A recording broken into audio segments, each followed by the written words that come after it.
أعوذ بالله من الشيطان الرجيم بسم الله الرحمن الرحيم وصلي وسلم وبارك على سيدنا ومولانا محمد وعلى آله وصحبه والحمد لله رب العالمين ربنا زدنا علما وعملا وأدبا وفهما السلام عليكم ورحمة الله تعالى وبركاته.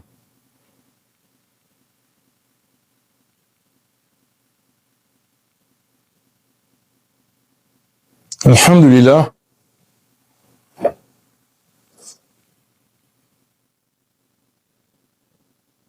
Donc, on continue la lecture de l'Umma' al-Adillah fi Qawa'id de l'imam al-Juwayni. Alhamdulillah, thumma alhamdulillah. C'est donc, comme on le sait, un ouvrage de Ilm al-Kalam pur. Et on avait donc terminé avec la question de Wahdaniyya, qui fait partie de Sifat Salbiya.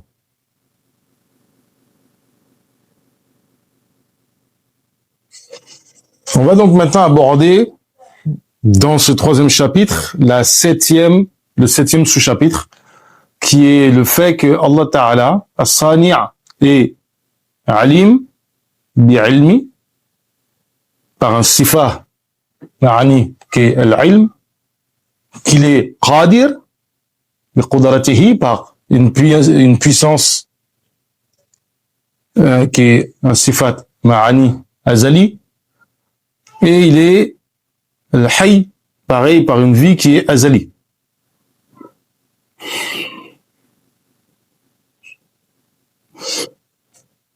القديم الباري سبحانه وتعالى علم بعلم قديم قادر بقدرته قديمة حي بحياته قديمة. Donc, encore une fois, on rappelle que dans cet ouvrage-là, on fait de l'hérésiologie. C'est un ouvrage qui est relativement malgré le fait qu'il soit court, il reste quand même relativement technique parce qu'on fait justement de la critique des positions d'autres groupes. Donc il faut les rapporter correctement. Souvent c'est un défaut de rapporter, de caricaturer les positions des groupes avec lesquels on est opposé, ce qui est vraiment une chose vraiment détestable. Personne n'aime se faire caricaturer. Donc les Mu'tazila, quant à eux, ont prétendu que le créateur, qu'Allah Ta'ala, qu'Al-Bari, celui qui a façonné les choses, est vivant, savant, puissant, binafsihi. Et qu'il n'a pas une qudra, il n'a pas un ilm, il n'a pas un haya, il n'a pas un haya, il n'a pas une vie, à part, c'est-à-dire que ils ont rejeté l'idée de Sifat Ma'ani parce que pour eux, ça impliquait d'affirmer plusieurs existences. Cette idée, d'ailleurs, on la retrouve aujourd'hui lorsque certains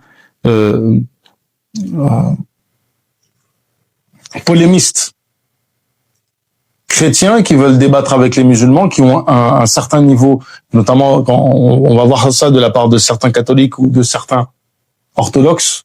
C'est beaucoup plus rare qu'on voit ça de la part d'évangélistes protestants qui vont nous dire vous affirmez 99 noms, donc 99 hypostases différentes. C'est plus que nous qui en affirmons 3. Ils vont dire aussi la chose suivante, très étonnante d'ailleurs de notre point de vue, et c'est la position des Mu'tazila, c'est ça qui est encore plus fou, que lorsqu'on affirme que Allah Ta'ala a des attributs, on affirme plusieurs existences qui sont avec lui.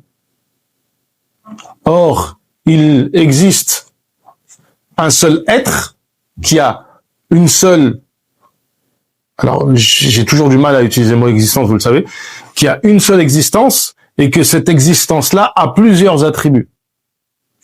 Par exemple, qu'on dit qu'il est qadir, bi qudrah qadima, d'une puissance qui est prééternelle, la prééternité, c'est la même prééternité que son wujud. Il n'y a pas de deux réalités qui sont inexistantes.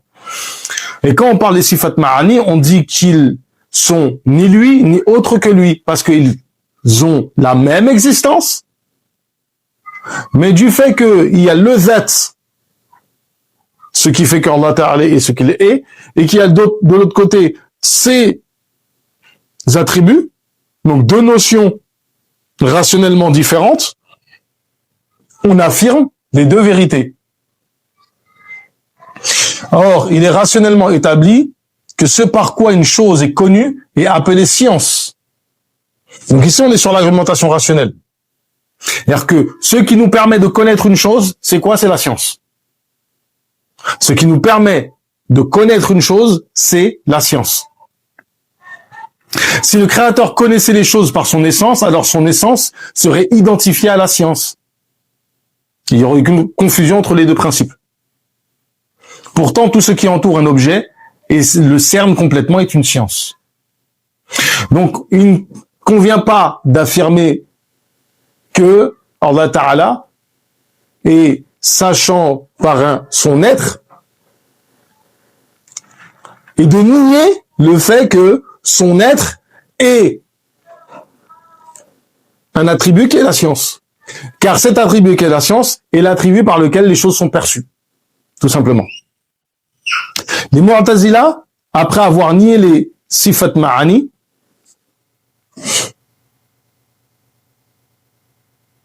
après avoir nié ces sifat ma'ani,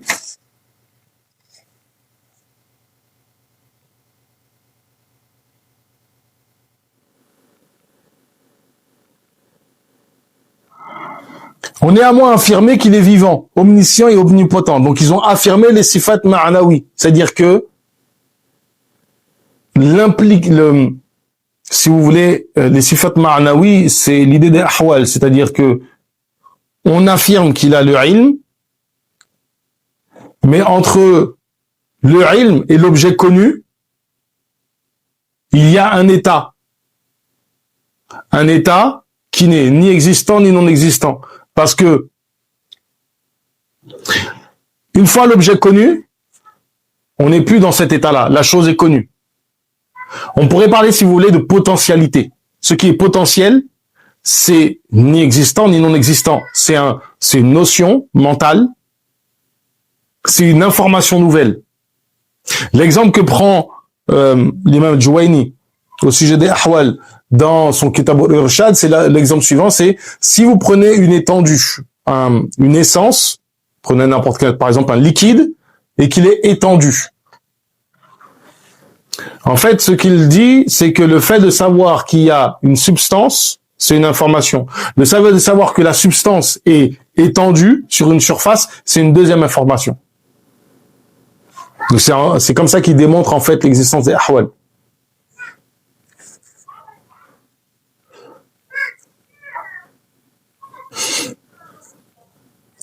Et donc on revient en fait sur la critique qu'on a déjà faite. Les Mu'tazila, après avoir nié les sifat ma'ani du Créateur, ont néanmoins affirmé qu'il est vivant, omniscient et omnipotent par son essence, par son nafs, mais qu'il est voulant par une volonté contingente, haditha.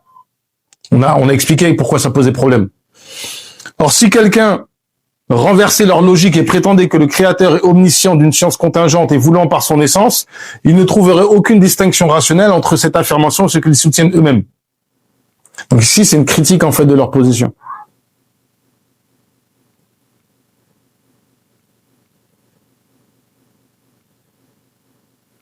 Si les Mu'tazili disent si le Créateur était voulant par son essence, il serait voulant de toute volonté possible.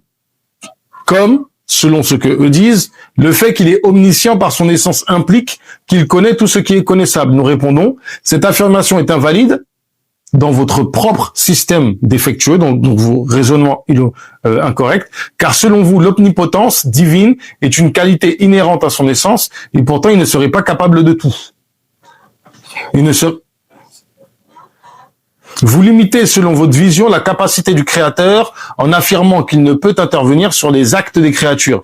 Effectivement, il faut se rappeler que pour les Mu'tazili, Allah Ta'ala n'a pas toute puissance sur les créatures. On y reviendra. Effectivement, leur affirmation, elle relève de quel phénomène? C'est qu'ils vont considérer que Allah ne crée pas le mal. Et donc, par conséquent, les créatures sont puissants par une puissance qu'Allah Ta'ala a créée en eux, qui leur permet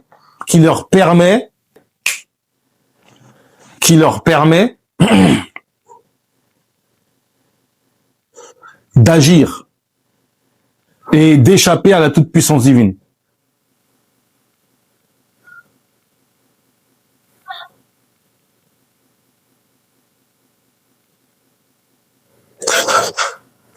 Après avoir fait la démonstration rationnelle, on affirme ce que l'on dit en se basant aussi sur le Coran, évidemment, parce que c'est la première source avant tout.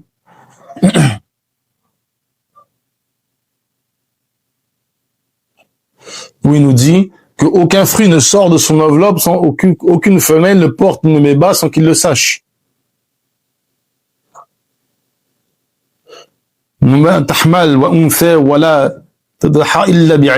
C'est-à-dire que Allah Ta'ala est connaissance de toutes choses. C'est-à-dire que ça, c'est aussi, il faut faire attention parce que certains parmi les différents mutakallim, notamment, il me semble que les Mu'tazili ont cet avis, ils disent qu'Allah Ta'ala a une connaissance globale mais pas une connaissance particulière. Et en fait, on renie cette fausseté en disant, mais non, Allah Ta'ala est connaissance de toutes choses. Effectivement, et c'est conforme à ce que dit le Coran, qui nous dit qu'Allah Ta'ala connaît toutes choses de manière détaillée, c'est-à-dire que ça soit le développement du fruit ou le développement de l'enfant, de l'embryon dans le ventre de la mère. Pareil, il a fait descendre avec sa science, les anges en témoignent. Et effectivement, Allah Ta'ala qui accorde substance est le détenteur de la force très ferme.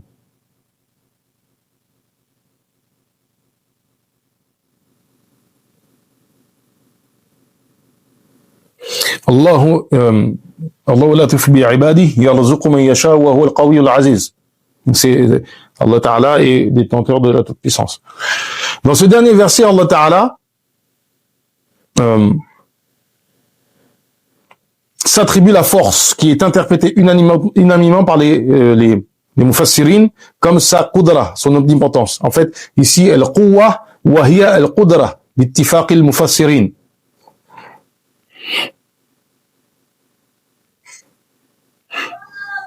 Nous avons mentionné que Al-Bari, Al-Sani', le créateur, est mutakallim, parlant. Sache donc que la parole d'Allah Ta'ala est prééternelle sans commencement à son existence. Et ça, c'est fondamental. Grand débat, très grand débat, qui est, à certains égards, un débat qui a tellement pris de place dans la théologie que certains ont dit que le nom Ilmul Kalam vient du fait de la place de ce débat au sein de cette discipline, de Ilmul Tawhid. Cependant, les Mu'tazili, les Nadjarites, les Zaïdi, les Imami, les Kharijites ont prétendu que la parole d'Allah Ta'ala est haditha. Alors, les Sunnis, qui sont majoritaires, maintiennent la position que Allah Ta'ala, sa parole est prééternelle, est qadima. Elle n'a pas de début. C'est-à-dire que sa parole est une sifa d'Allah Ta'ala. C'est une sifa. Par conséquent, tout comme la qudra ou comme le ilm, de par la même démonstration, Allah Ta'ala parle. Une partie de ces groupes a refusé d'affirmer explicitement qu'elle est makhlouq. Ça, c'est très important. Très important parce que aujourd'hui, certains jouent sur cette différence entre makhlouq et hadith. Préférant l'appeler donc hadith.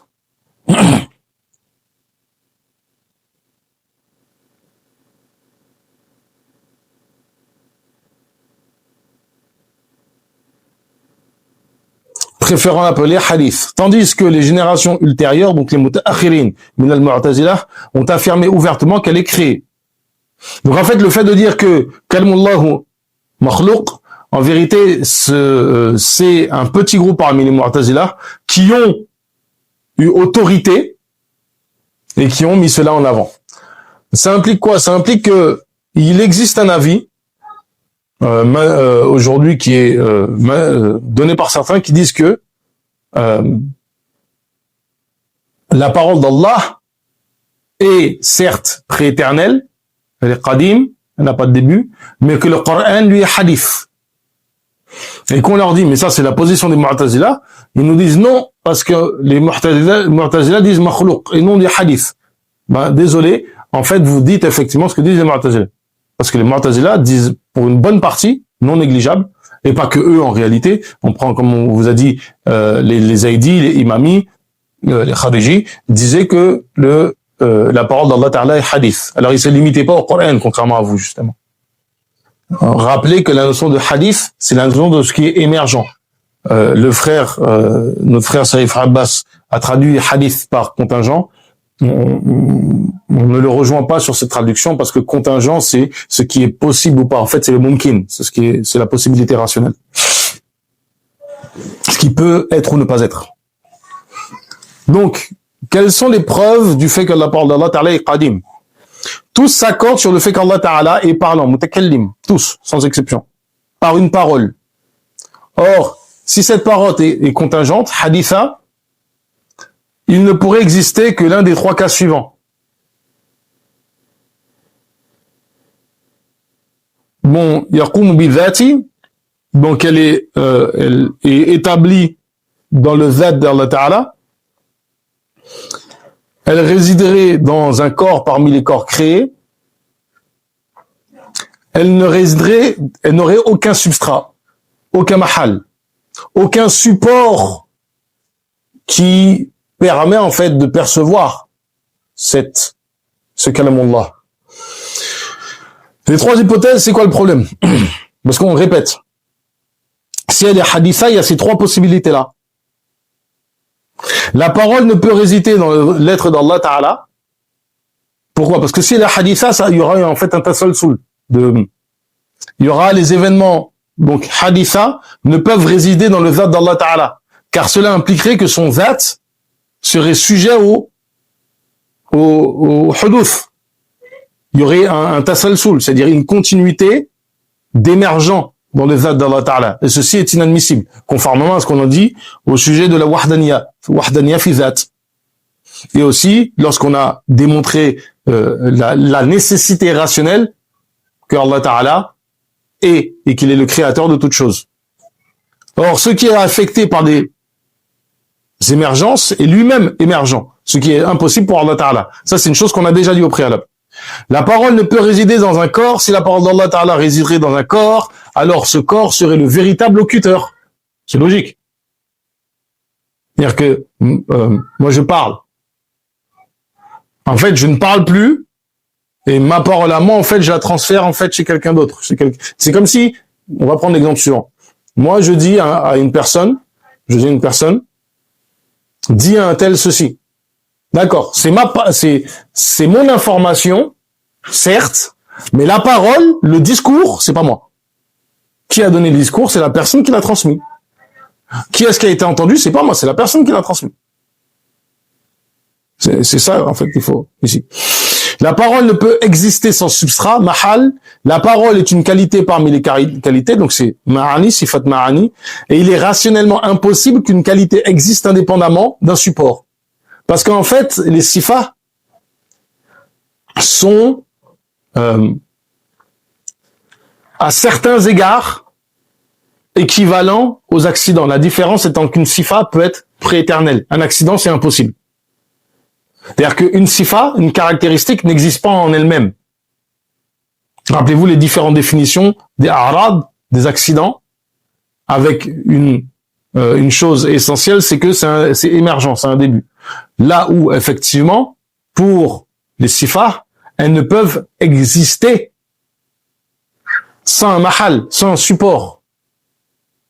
Mais elles peuvent être prééternelles, comme la qudra d'Allah Ta'ala. Si cela était possible pour un type de qualité, cela devrait être possible pour toutes les autres, ce qui est irrationnel. Parce qu'effectivement, il y a des sifats d'Allah Ta'ala, on se rend bien compte qu'elles sont prééternelles. C'est-à-dire que, vous comprenez bien,